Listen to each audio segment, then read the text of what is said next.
Oi, Maura. Bom, Tudo bem? tudo bem você? Passou bem o feriado?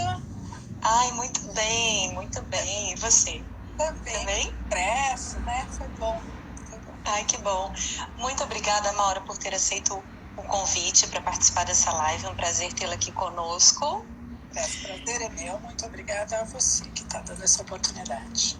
Imagina, vamos falar um pouquinho mais de processamento auditivo, que é do interesse de muitos profissionais que estão aqui conosco, né? Nós já temos aqui 60 seguidores, daqui a pouco entra mais. Então vamos Aham, lá. vamos lá. Maura, um pouquinho antes de nós decidirmos o tema da live, né, eu fiz uma pesquisa aqui no Stories, perguntando para os nossos colegas o que eles gostariam de ouvir, né, e foi justamente esse pedido, né, de protocolo, de diagnóstico, da relação do diagnóstico do processamento com distúrbios da comunicação, da linguagem.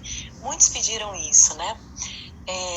Está sendo um tema bem explorado por você também, né, Maura? Você acha que os fonoaudiólogos estão começando a entrar mais nesse campo de unir as disciplinas, vamos dizer assim, né? Porque o processamento auditivo ele é uma interface tão grande, né?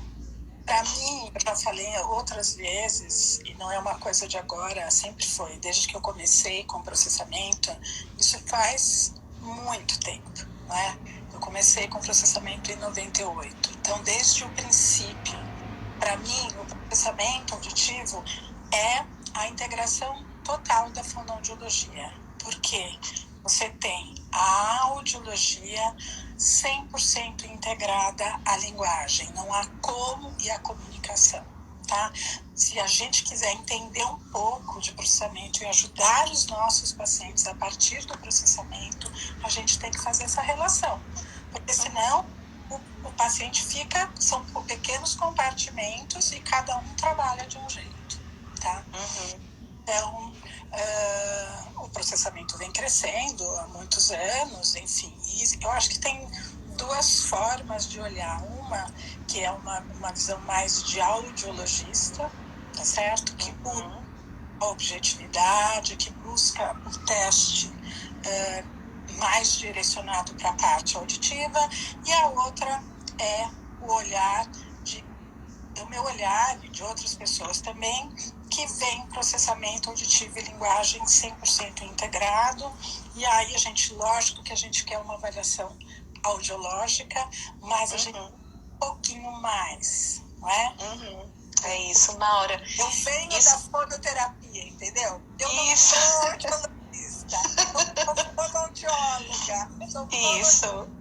Eu vim da fonoterapia e sempre olhei o exame de processamento como informações importantes para diagnosticar e tratar aquele indivíduo. É isso que é o exame de processamento auditivo. Não, sensacional essa visão. E eu também gosto de falar que eu sou fonoaudióloga, falo com todo orgulho, apesar de ser especialista em audiologia. Eu acho que isso nos diferencia também, né, Maura? Porque ao redor do mundo a gente não tem essa formação toda, né? Sim, a maioria, me parece que na Índia são fonoaudiólogos também, como nós, mas a Europa, Estados Unidos, são duas profissões independentes. Tá? Ou é patologista da fala ou é audiologista. E aqui existe uma tendência também da pessoa se especializar em fonoterapia ou em audiologia, não é? Exatamente. Mas é muito importante a gente aproveitar essa formação um pouco mais completa, né? Para a gente ter esse olhar um pouco mais abrangente, né, Maura? Você vê diferença no teu diagnóstico? Completamente. Desde o início, não é? Desde o de que testes, como eu uso os testes, o que eu busco no teste e a importância que eu dou, assim, quando eu olho o exame, eu realmente não quero chegar a falar, essa pessoa tem transtorno de processamento auditivo, isso para mim é nada. Eu quero entender como está funcionando o cérebro daquele indivíduo, porque na hora que eu entendo, eu começo a poder ajudar. Enquanto eu não entender, eu não vou conseguir ajudar. E o começo, desculpa a repetição, começa pelo ouvido, não é? Sim. Então, tudo que vem depois, a compreensão, a geração de informação, né? A transmissão de qualquer relação interpessoal começou com o que a gente ouviu, tá? Pelo menos em grande parte, não é? E esse precisa ser valorizado, não é? Exatamente. Integrado, ele precisa ser integrado. Eu estou aqui falando uma coisa atrás da outra e o pessoal todo está lá, está me ouvindo com o ouvido, começa a processar, está memorizando, está pegando de novo. Tudo isso é simultâneo e vai complementando a atenção ajuda a linguagem ajuda a escuta e vice-versa. A gente tem um cérebro que funciona o todo. Você sabe que esses dias eu publiquei uma charge aqui no canal falando exatamente sobre isso, assim, numa consulta com um fonoaudiólogo e um casal de idosos. E o fonoaudiólogo disse assim, eu posso ajudá-lo a escutar melhor, a perceber melhor os sons, mas eu não posso ajudá-lo a ouvir bem. Né? Então, são coisas diferentes, né? Daqui a pouco a gente vai falar um pouquinho sobre isso, que muita gente perguntou também, pediu. Eu acho bacana a gente falar sobre essa diferença da nossa responsabilidade em habilitar para a percepção do som e também reabilitar para o processamento do som. São duas coisas diferentes, né? Uma coisa é da audibilidade, outra coisa é reabilitar o processamento. Reabilitar Maura. Ou habilitar, né? Ou habilitar. Ou habilitar, depende. Tava falando daquele velhinho lá da charge, né? Tava falando daquele que já tem uma experiência de linguagem, né? Que já construiu todo esse padrão. Maura, você falou recentemente num vídeo que você gravou, que eu achei muito bacana, que a sua bateria diagnóstica para os transtornos de comunicação e aprendizagem, ela é o que te norteia aí para a tomada de decisão, né? E que você inclui tanto o diagnóstico audiológico básico quanto o audiológico de processamento e testes de linguagem, né? Conta mais um pouquinho pra gente sobre isso. Vamos lá. Vamos pensar na avaliação do processamento. Bom, tem a primeira parte, audiometria, imitanciometria, que eu posso fazer ou eu posso receber. Tá certo? O que eu preciso é ter certeza que naquele momento a condição auditiva do meu paciente está boa, ok? Aí a gente tem, dentro da bateria de processamento auditivo, testes que são mais puramente auditivos, tá certo? Então, isto é, eles vão sofrer menor interferência de questões como memória, linguagem e atenção. Menor, porque nenhum teste comportamental é puro, né? Atenção, ele não é puro. Mesmo que o estímulo se inicie por um estímulo não verbal. Então, só vou dar uma paradinha aqui. Um teste super conceituado e com vários trabalhos comprovando a eficiência, que é o padrão de frequência do Music. Então, ele parte de 3 apitos, pi, pi, pi, tá? Não verbal. Só na primeira parte, porque na hora que eu tenho que dar nome para isso, que eu tenho que chamar de fino, fino, grosso, eu não só estou usando a linguagem para fazer isso, porque eu estou dando nome, eu estou gerando uma informação linguística, tá? Como eu estou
Exatamente.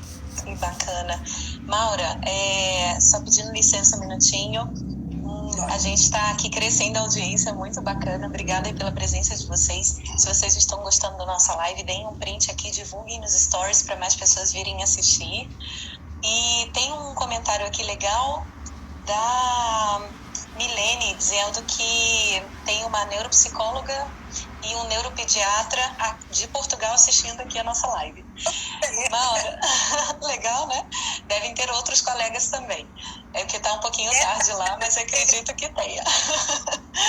Ela está pedindo para a gente comentar rapidamente sobre essa relação da apneia com distúrbios do processamento auditivo, né? Você gostaria de fazer algum comentário sobre isso? Tem sim. O seguinte, se essa criança, se esse indivíduo, tá, não respira direito, ele não dorme direito, e mesmo que ele não tenha gororoba na orelha, que é a grande probabilidade de ter, mas mesmo que ele esteja com essa orelha limpa, tá, se ele não dorme, se ele não respira direito, ele não dorme direito. E nós lá malhando durante o dia para ele aprender. E malha. Ele vai levar alguma coisa para a memória de longo prazo, gente? Quando que a gente leva para a memória de longo prazo? Quando a gente dorme. Se eu não durmo, se eu não entro em sono REM, eu não mando nada para minha memória de longo prazo e se transforma naquele indivíduo que a gente fala assim, mas ele aprendeu tudo. Ontem ele sabia tudo. Hoje ele acordou, parecia que ele nunca tinha visto, porque nada foi para a memória de longo prazo. Então isso, numa linha extremamente simples de pensamento, e hoje eu me preocupo com isso, estou fazendo assim, checklist.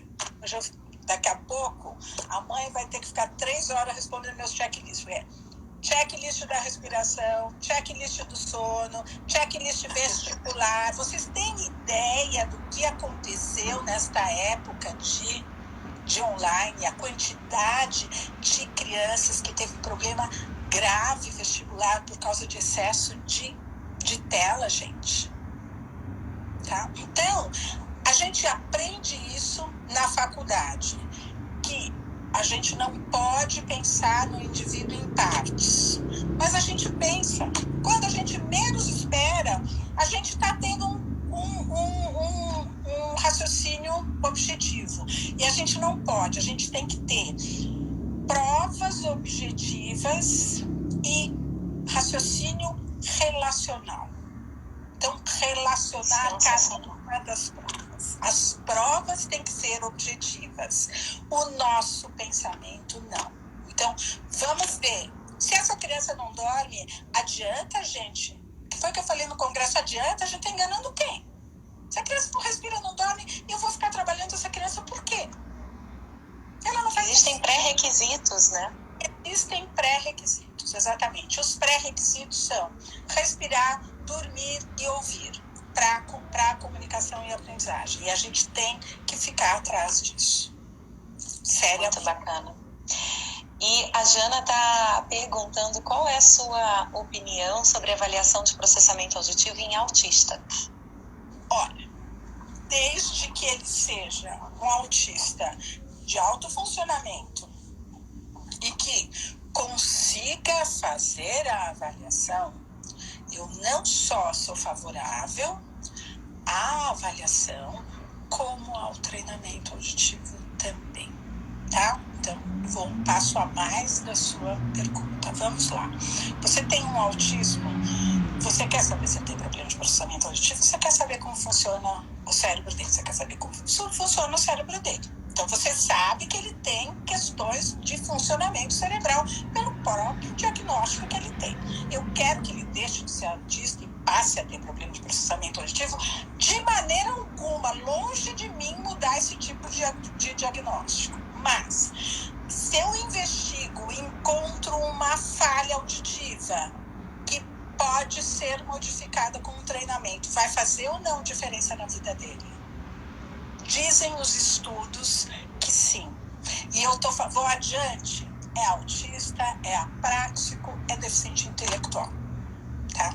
Então, conseguindo fazer, encontrando indícios de que E a gente pode ajudar, em termos auditivos, não só avaliar como tratar. Ok? Perfeito, ótimo. Vai fazer toda a diferença, né? Tá todo mundo escrevendo aqui. Aliás. Tem mais uma pergunta aqui. Não, é a mesma, que a Jana perguntou aqui também. Maura, seguindo o raciocínio, né? A gente falou um pouquinho sobre esses casos diferentes, especiais, né? Agora vamos falar um pouquinho sobre pacientes idosos, né? Porque a gente pode colocá-los numa categoria especial também, né? Quais são os cuidados que a gente tem que ter aí na avaliação do processamento com idosos? Se você tem uma audição normal, porque há idosos que têm audição normal, tá certo? Dado que a gente vai ter que tomar com o tempo de resposta que você vai dar pro idoso, com a possibilidade dele se colocar mais vezes, se explicar com um pouco mais de tranquilidade, dar alguns exemplos, tá? Se ele tiver audição normal. O que é raro, não é? Normalmente, tá com um idoso e tem uma perda auditiva. Então, você passa a ter testes, todos os testes de análise de propriedade acústica, todos os testes de decodificação vão sofrer interferência da perda auditiva. Podem dar alterados, não por questões superiores, não é, de vias, não a linguagem frontal, vias do hemisfério direito, hemisfério esquerdo, corpo caloso, mas as vias mais baixas de tronco, os testes mais baixos de tronco, de córtex auditivo primário, todos eles sofrem interferência da audição. Então, na hora que a gente vai investigar, a gente tem que dar, no outro eu só falava, é auditivo ou não é auditivo. Aqui, este auditivo que eu encontrei é um auditivo que pode ou não ser justificado pela perda periférica, porque eu tenho que fazer uma análise extra, tá? Vou dar um exemplo simples.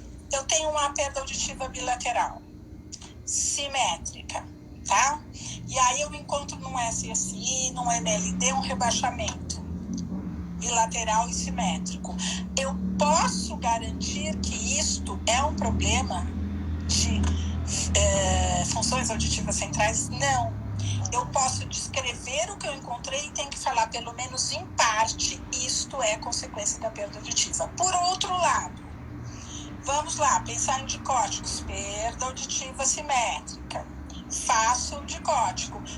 Uma orelha vai bem, a outra orelha vai mal. Eu posso explicar essa diferença pelo comprometimento periférico? Não posso, porque os limiares são iguais. Então, este é um dado de comprometimento central. E é assim que a gente vai, teste a teste, procurando. Vamos lá, teste de padrões de frequência. Ponho para o paciente imitar. Ele imita. Se ele imita, Mônica, ele ouviu o estímulo, você concorda?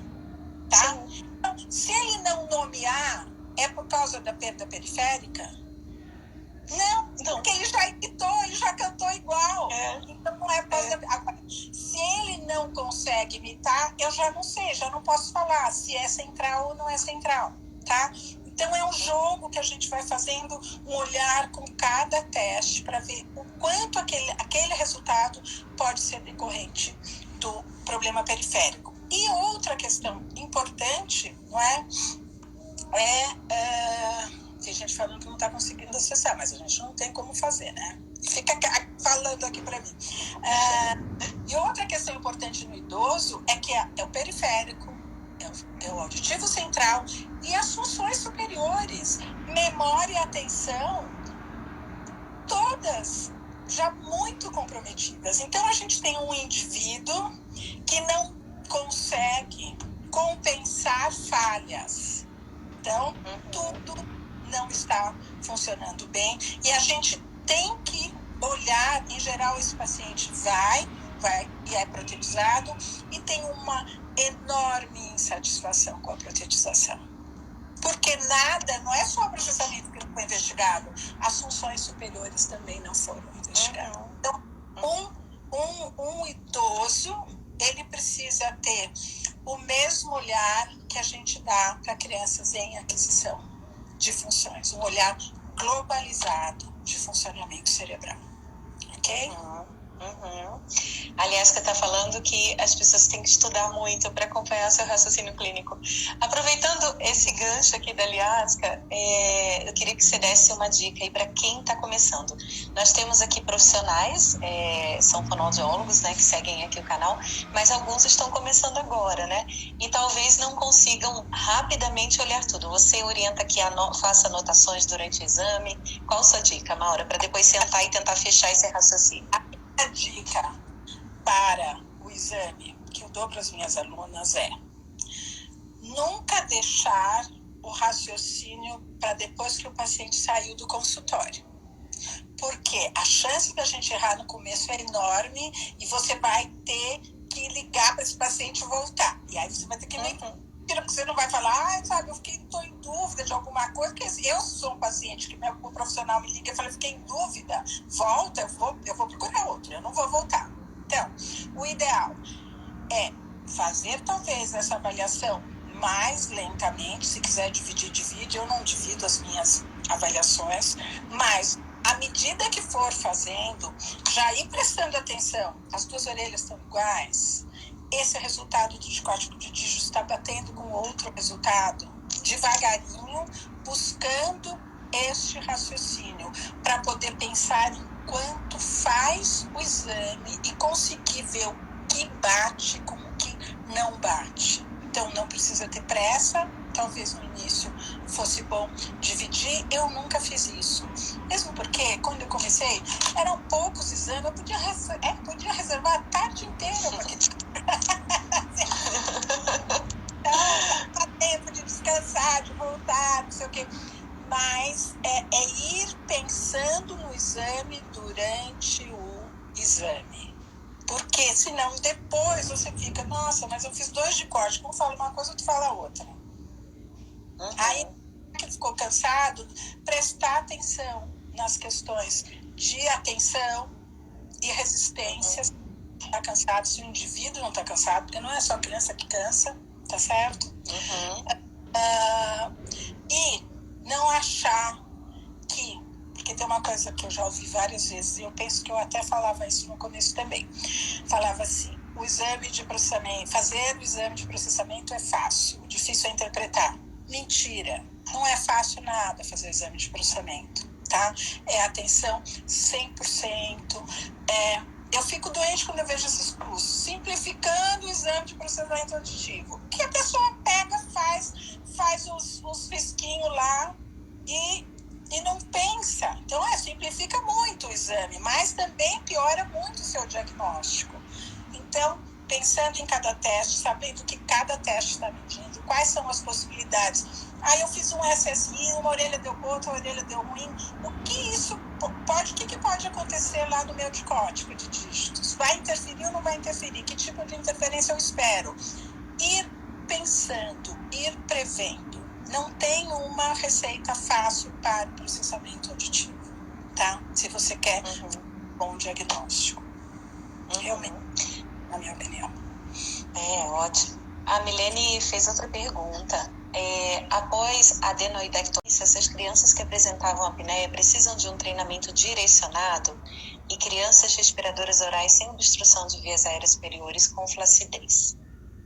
Sim, precisam ter um treinamento, eu acredito que ela esteja perguntando, muscular de respiração. Sim. E de preferência antes de se começar a trabalhar a comunicação e aprendizagem. Para você ter a certeza de que essa criança está dormindo bem. Porque a questão da gente é saber se ela está dormindo bem, gente. Tá certo? Então, muitas crianças fazem a cirurgia e continuam com a respiração oral e com as apneias e com tudo mais. Então, este olhar é que precisa ser feito, não é? A Camila estava dando aula lá também no congresso. Ela mostrou um filme de uma criança respirando, que está com obstrução, não é? Que você olha aquela criança, você fala assim, meu Deus, essa criança está lá no meu consultório, eu estou tentando ensinar alguma coisa para uma criança que passa a noite inteira fazendo exercício físico puxado para conseguir colocar ar dentro do corpo. Ela acorda exausta. E uma criança exausta é uma criança sem atenção, uma criança agitada, tá certo? Às vezes ela dorme, mas às vezes a maioria das vezes ela é agitada. Então, os exercícios de respiração têm que preceder, tá certo? E aí, a gente tem que começar a fazer os nossos grupos de fonoterapeutas, não é, gente? Porque senão, se você pega um paciente, você tem que fazer tudo com ele, certamente em uma coisa você vai ser boa, na outra você vai ser mais ou menos. E esse paciente merece as melhores em cada área, tá? Então, aprenda a trabalhar com as colegas. Aprendam então, olha, eu quero que faça um pouco de MO, de respiração. Vamos lá, faz 3 meses, aí volta comigo, aí eu faço avaliação de linguagem, tá certo? A gente faz avaliação auditiva. Não tenham pressa, porque a pressa, nesse caso, não vai trazer benefício nenhum. Sensacional, Maura. Vamos fugir um pouquinho agora desse ponto, vamos atender uma outra demanda aqui dos profissionais também, com relação ao zumbido e intolerância a sons. Vamos falar um pouquinho sobre isso? Eu acho que é um tema super interessante, né? Eu falei pro Hector, quando ele me convidou para dar essa aula, eu falei lá no congresso, eu não sei porque eu aceito esses convites, viu? Porque me deu... Ai, muito legal. Bom, o zumbido é considerado uma alucinação auditiva, tá certo? E ele tem motivos comprovados, tá? De comprometimento de orelha externa, de orelha interna, células ciliadas externas. Ele tem questões musculares, tá? Mas ele tem questões centrais. E uma das questões interessantes do zumbido é a seguinte, gente, o nosso ouvido, ele capta ao longo do dia vários sons que são ignorados, assim como movimentos de células ciliadas externas que são ignorados, tá certo? O que aparentemente acontece no zumbido, tá? É que esses sons que deveriam ou produzidos internamente ou que vêm de fora não são ignorados e ficam sempre sendo reapresentados para a memória de longo prazo. Eles não conseguem ser eliminados. Então, isso quando não ativam o sistema límbico, né? Não, e aí depois o parasimpático e tudo. É o sistema límbico que vai ser esse relay aí de reapresentação, tá? Então, aparentemente, ele está relacionado a uma falta de inibição de estímulos. Primeiro passo, falta de inibição de estímulos que nem deveriam ser processados e são.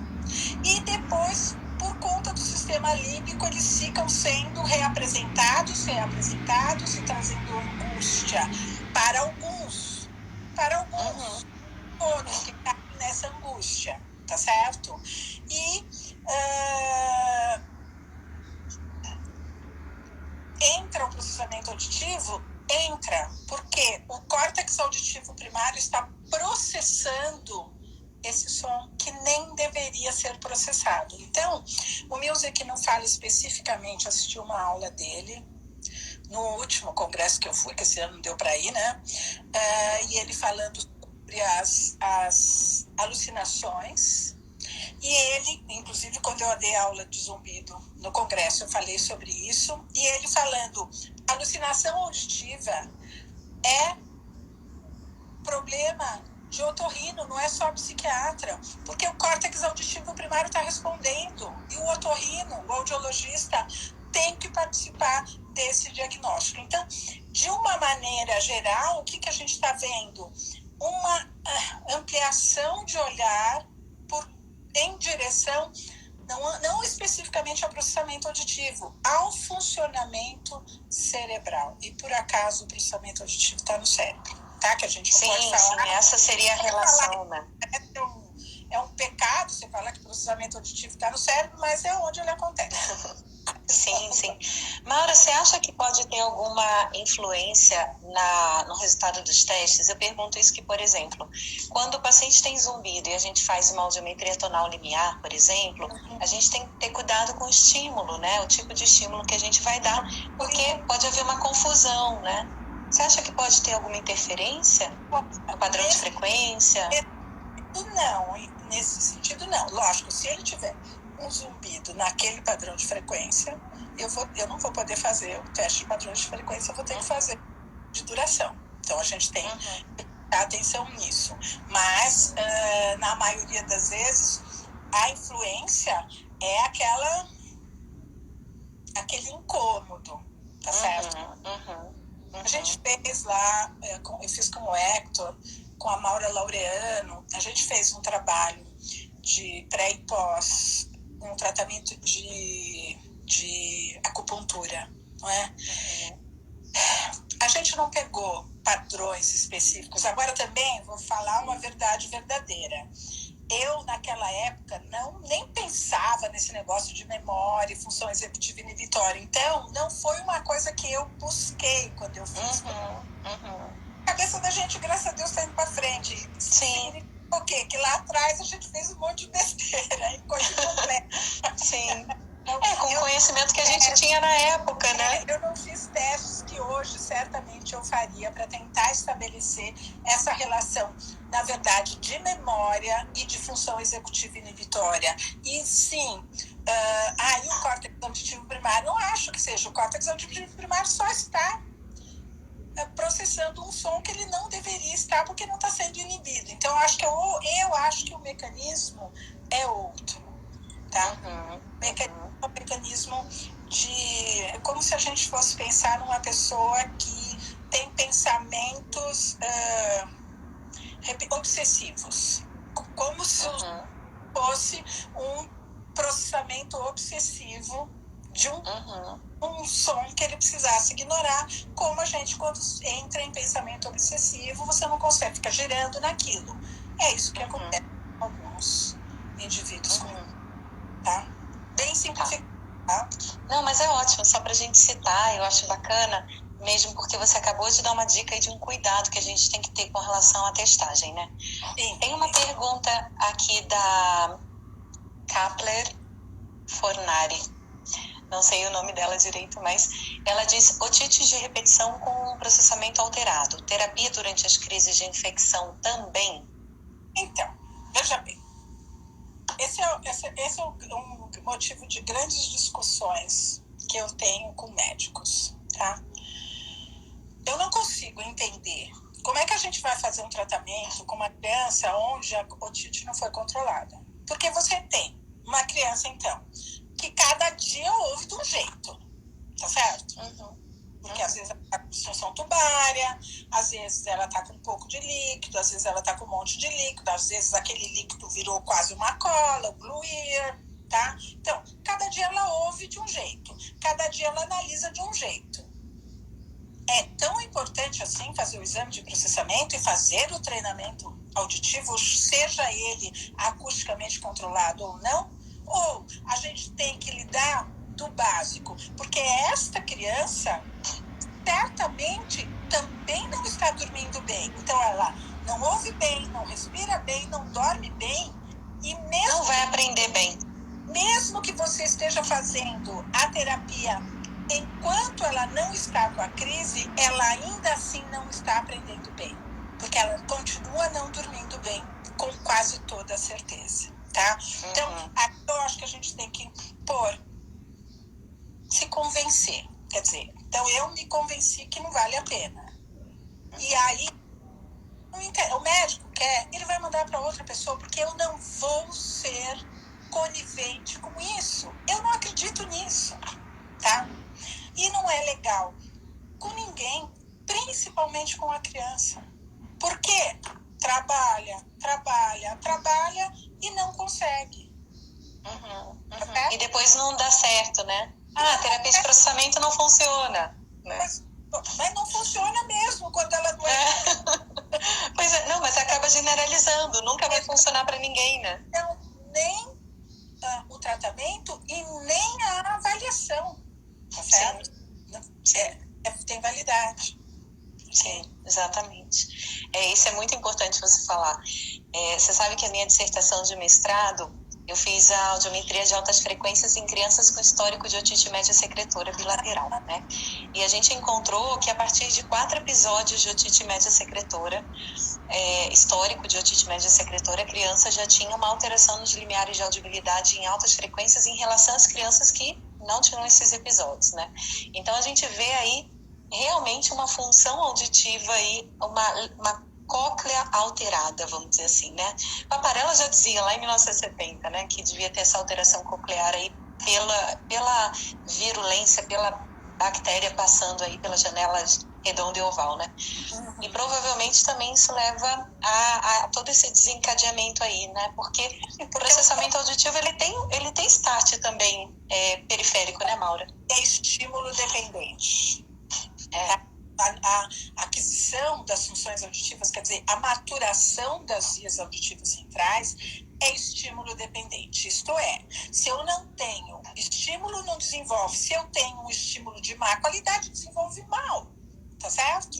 E essa criança tem um estímulo de péssima qualidade e provavelmente desde o início da vida, mesmo que tenha sido só diagnosticado lá para frente. Tá certo? Não é que a gente não vai parar, não vai ajudar a aprender, não é isso. Mas a gente tem que entender que a gente não vai conseguir resolver as questões auditivas deste indivíduo enquanto ele estiver tendo ocorrência de otite, tá? Não dá. Perfeito. Fala um pouquinho sobre isso agora, de crianças em fase escolar. Não é uma pergunta deles, é a minha. Eu queria, na verdade, trazer esse tema.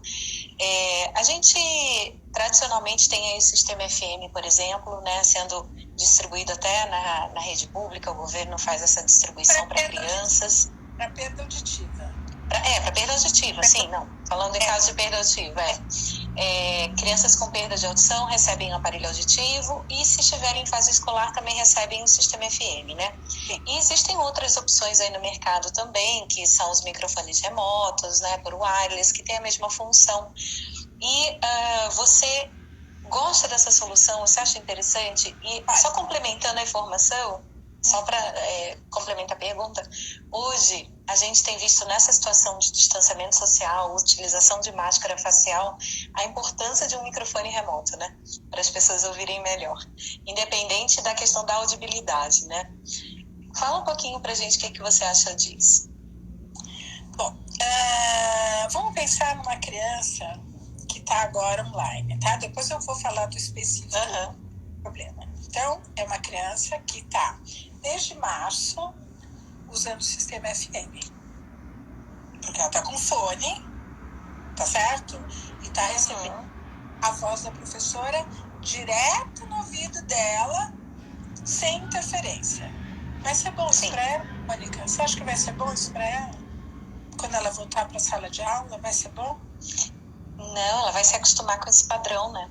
Pois é, e o mundo é em FM, porque nós não estamos preparando o nosso paciente para ele ser alfabetizado só. A gente está preparando esse paciente para ele ser um cidadão que encontra felicidade. Eu ia falar de sucesso, mas não é isso. Que encontra felicidade. E para encontrar felicidade, você precisa conseguir fazer as coisas que você gosta.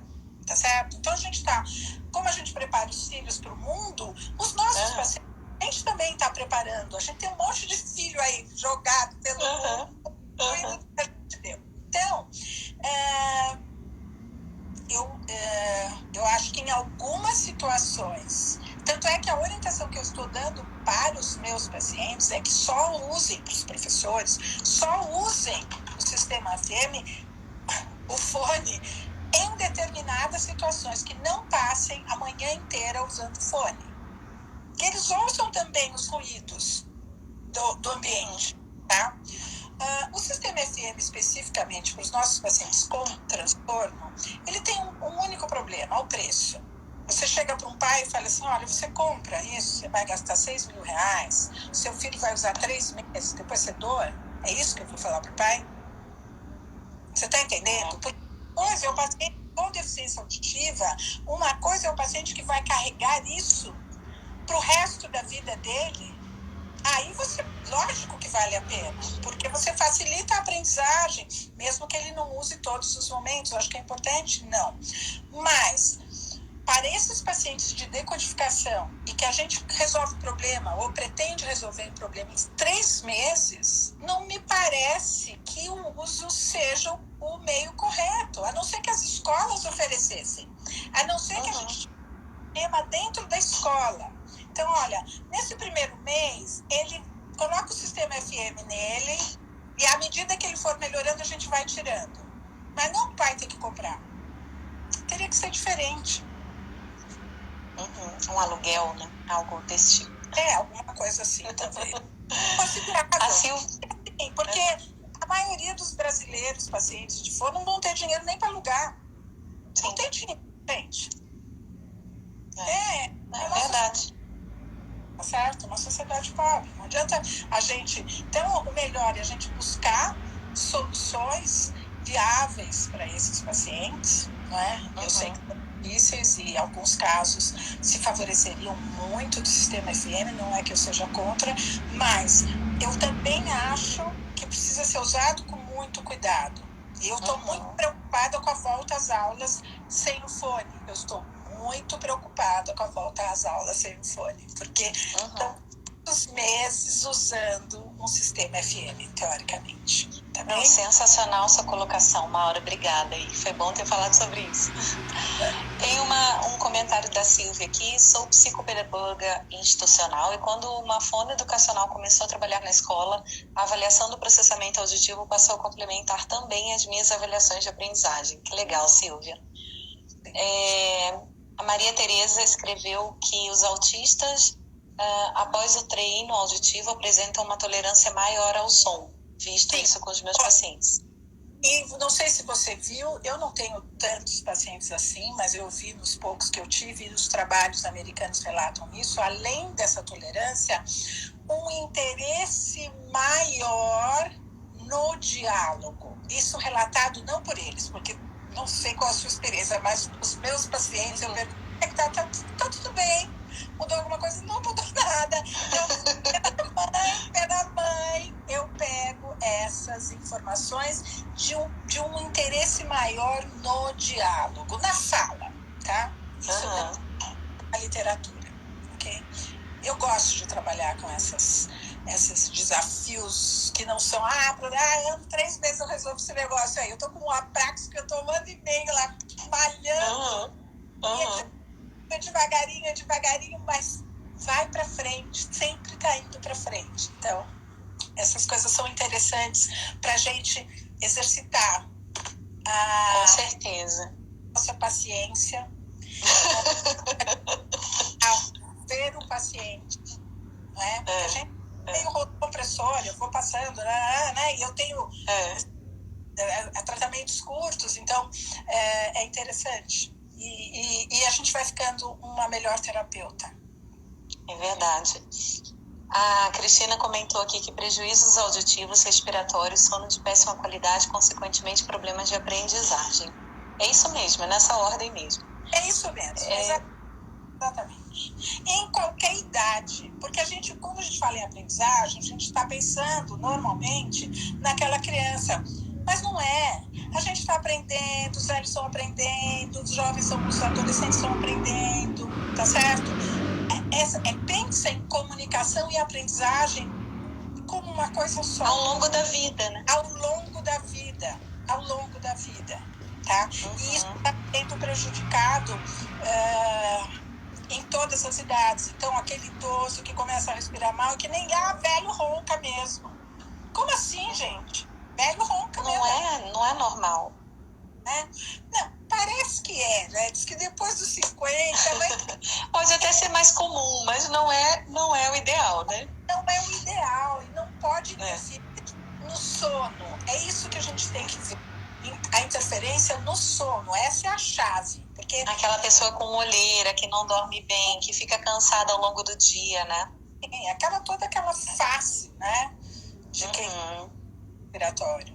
Né? Ele nem consegue ficar 2 vezes durante o dia, ou a pessoa mais velha que tem problema de... Exatamente.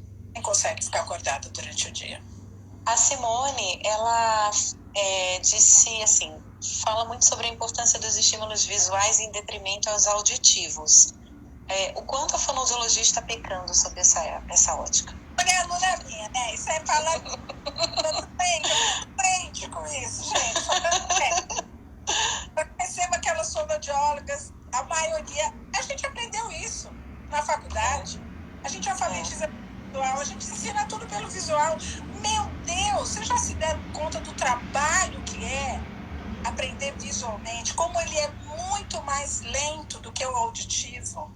E às vezes a gente pega a criança de 5, 6 anos e em vez da gente trabalhar o auditivo para dar o instrumento para a criança aprender para o resto da vida dela com mais facilidade, a gente compensa a falha auditiva com visual com 6 anos. Que é isso?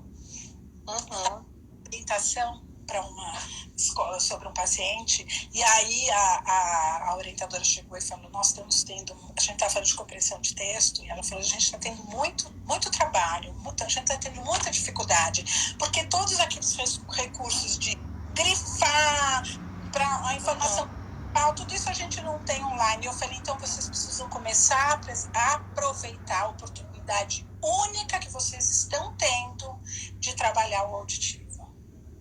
Tá certo? E aí, é isso mesmo. Tem um monte de coisa para elas, porque não é a fono, é a fono, a psicopedagogia, a pedagogia, não é?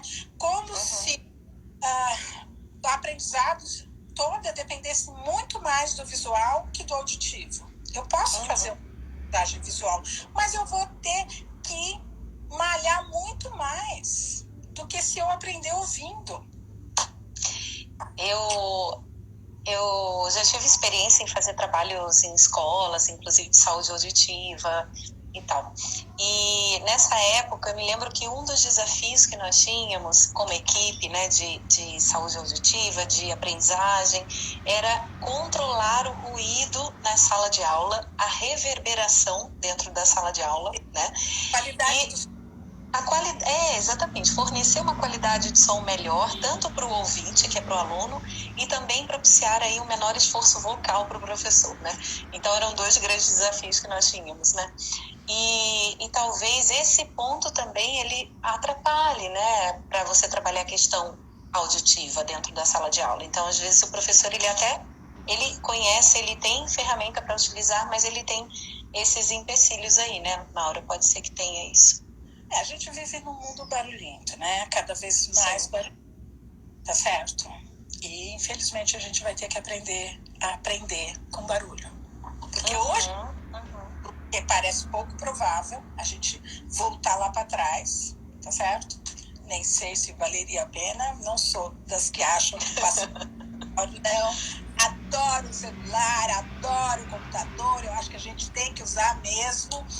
Eu uso com os meus pacientes em terapia. Tem que aprender com ruído.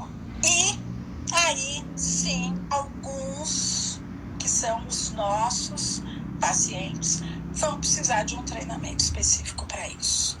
Mas tanta gente pensar que a gente vai criar uma situação ideal de aprendizagem. Isso não existe, isto é impossível. E se a gente conseguir, na hora que coitadinho cai no mundo, ele se ferra, porque o mundo não é ideal.